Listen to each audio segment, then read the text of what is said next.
Hello, it's Kim again, the hopeful writer in transition, and one of my kitty cats. That's Zoe making all that noise in the background.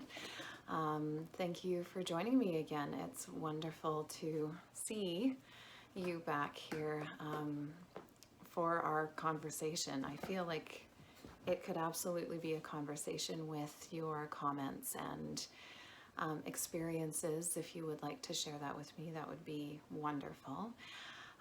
So in the first video, I kind of went through a very broad overview of myself and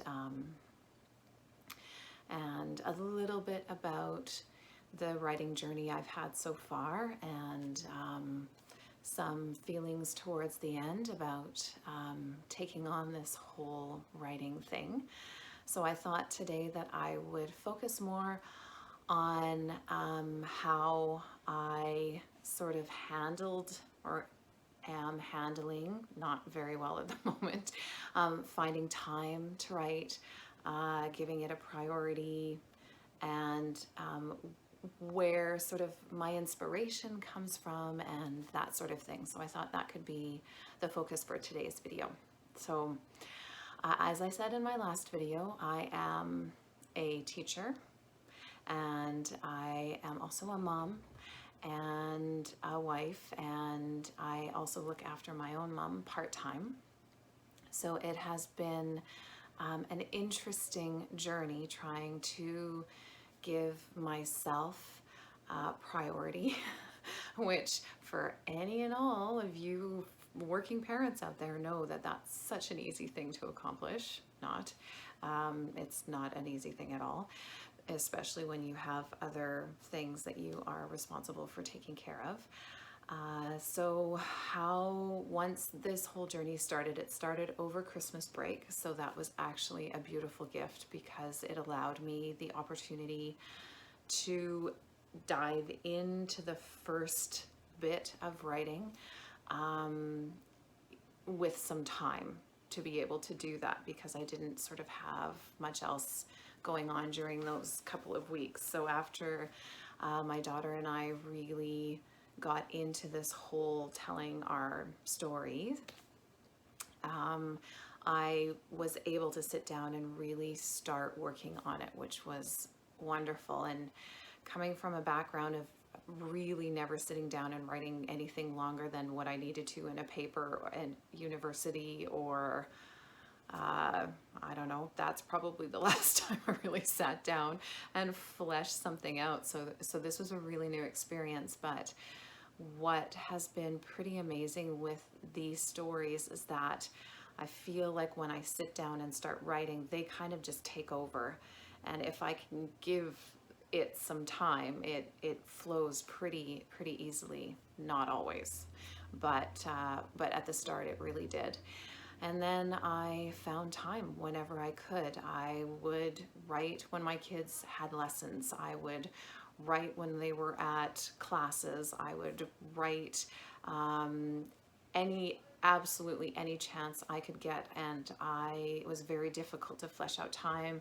I only teach in the morning, so I would sometimes bring my laptop to school and just try to whittle away, even if it was a half an hour, which I know most people are gasping out there. If you are watching this going, a half an hour, that's nothing. Because I know everything that I've read, every advice that has been given by professional writers who do this for a living say, you need to make sure you have a good chunk of time, and you should be writing so many hundreds of words a day and all this kind of stuff. And well, I would love to be able to dedicate that much time to it, but unfortunately right now that's not the case. So cross my fingers one day that I will be able to wake up in the morning and be able to take care of my kids and then sit down and write. That's the dream. So anyway, I'm sure people thought I was absolutely crazy because, I'd be madly writing in Starbucks, or madly writing at horse lessons, or madly writing here and there and everywhere I could. and then I'd have my notebook. That's what I have found has been a really useful tool to me, is always having I have probably 2 or 3 notebooks as well as the notes on my phone, that when ideas strike, I can just write them down. I even have ideas for for more stories that can sort of sprout wings and fly off of this main one, and for the future. So that's one key thing that I found. I even have or had a notepad by my bedside, because you would wake up at 3 o'clock in the morning with an idea that I'm like, oh my gosh, and I'd have to write it down. So I'd write it down and then try to go back to sleep. But that was one useful tool for me that I found, was just being able to have something really close by, so that when those ideas come out, I can write them down. And of course, your phone, well, who doesn't have their phone on them 24/7 now? So that has been a very useful tool for me. So some of where my ideas have sprung from, my children, they are my co-authors, and man, some of the ideas they have come up with have been incredible, and I am super grateful to be sort of going through this process with them.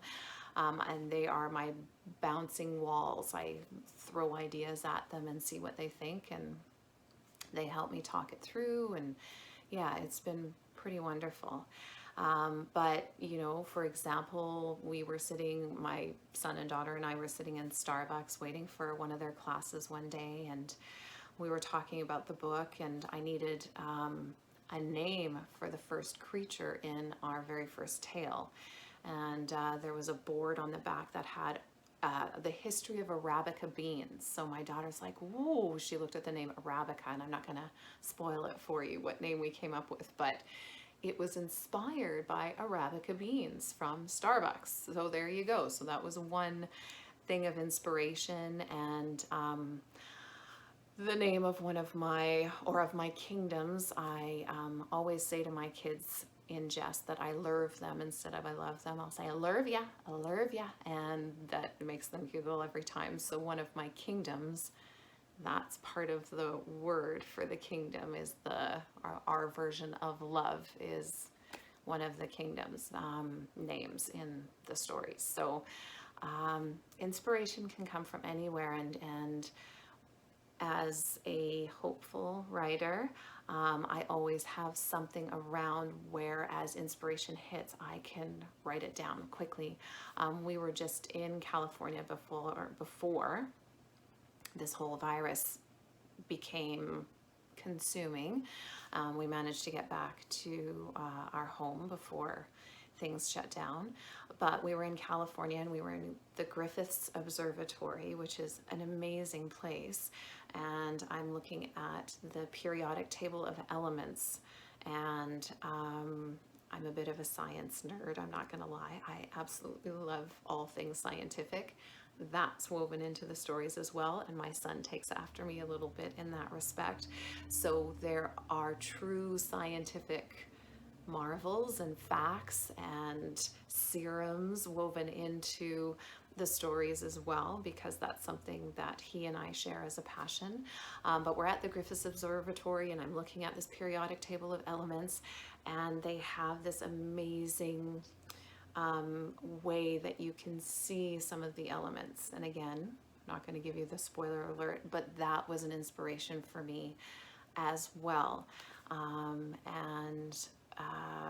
In one of my tales, I come up with a new legend to explain something, and legends are a part of the First Nations culture here in Canada, where I'm from, and so that was inspirational as well. So inspiration can hit at any moment. You just have to be prepared and ready, and don't lose the opportunity to write it down, because sometimes even the most inane things like coffee beans can be quite an inspiration to you. So that's where some of my inspiration has come from, in the simplest things. My son and I went to Drumheller, the land of the dinosaurs here in Alberta, and where we climbed one of the big I wouldn't call it a mountain, but one of the big hills that are in the valley. It's a pretty spectacular place. If you haven't been, highly recommend it. And Science Geek, Dinosaur Geek, totally go there. But we're sitting in the Badlands, and I'm looking at this landscape, and just the landscape alone gave me some inspiration for a future story. So, I went back to the hotel and wrote it down, wrote some in my phone at the time, took pictures to remember. So anything like that, just have your eyes wide open and your heart open as well, because sometimes the brain can get in our way if we let it. So yeah, anyway, I think I'm going to stop there because I feel like I've been rambling on and on. So thanks again for listening. And if you have some inspirational stories about where you've gotten ideas, I'd love to hear all about it. So you can contact me via email through my website, or leave comments below. And if you happen to like what I'm talking about, I would love the thumbs up, or to subscribe to this channel. And I really appreciate you joining me. And so from my heart to yours, thank you. Thanks for listening. All right, take care. Bye-bye.